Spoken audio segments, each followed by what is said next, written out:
Straight answer. నువ్వేదో తిట్టి divert చేసి టాపిక్ ఏదో చేద్దామన్నా ఐ వాంట్ స్ట్రేట్ ఆన్సర్. నువ్వు బీఆర్ఎస్ పార్టీ ఎమ్మెల్యే అయితే మీరు రాండి, స్ట్రేట్గా టీఆర్ఎస్ భవన్కి పోదాము, తెలంగాణ భవన్కి పోదాము, ప్రెస్ మీట్ పెడదాము, అక్కడి నుంచి కేసీఆర్ గారి దగ్గరికి పోదాము. లేదు అంటే నువ్వు కాంగ్రెస్ పోయినవా నువ్వు అనుకుంటే చక్కగా రిజైన్ చేయి, ఎలక్షన్కి పోదాం, నీ దమ్మేందో మా దమ్మేందో చూసుకుందాం.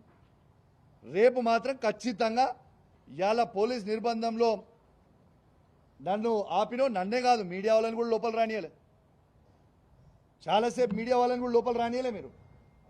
ఇవాళ ఖచ్చితంగా రేపు 11 గంటలకి మేము ఆడి నుంచి బయలుదేరుతాం. ఖచ్చితంగా మీకు చెప్తా ఉన్నాం, గాంధీ గారి ఇంటికి పోతాం. గొడవకు కాదు మేము పోయేది.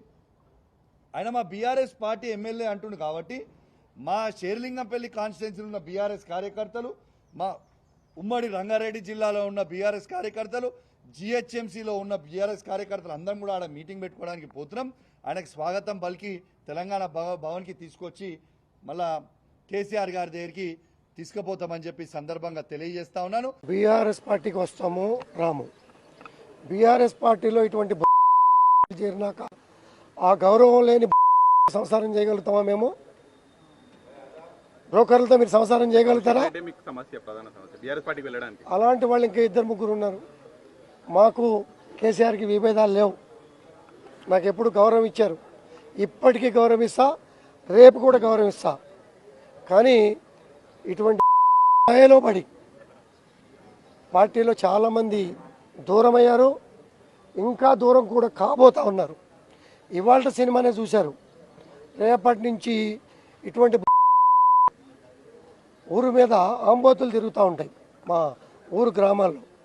ఇటువంటి ఆంబోతుల్ని మీడియాల ముందు లేకపోతే అక్కడిక్కడ వదిలినప్పుడు అతను పార్టీలోకి వచ్చినప్పటి నుంచి అతని మాట తీరు ప్రజలని ప్రభుత్వాధికారులని గౌరవించగలిగే హోదాలో ఉన్న వాళ్ళని మాట్లాడినటువంటి తీరు గమనించండి. 100 ఆరోపణలు చేయని కోర్టు నిర్ణయానికి, స్పీకర్ గారి నిర్ణయానికి కట్టుబడి ఉంటాం. దానిలో ఎక్కడ కూడా డీవియేట్ అయ్యే ప్రసక్తే లేదు. దేనికైనా కూడా నిలబడతాం, ఎక్కడ కూడా డీవియేట్ కావాల్సిన అవసరం లేదు. దేవాలయం లాంటి న్యాయస్థానాలు స్పీకర్ గారి పరిధిలో ఉన్నటువంటి పరిధుల్ని దాటి వ్యతిరేకంగా పనిచేసే ప్రసక్తి లేదు.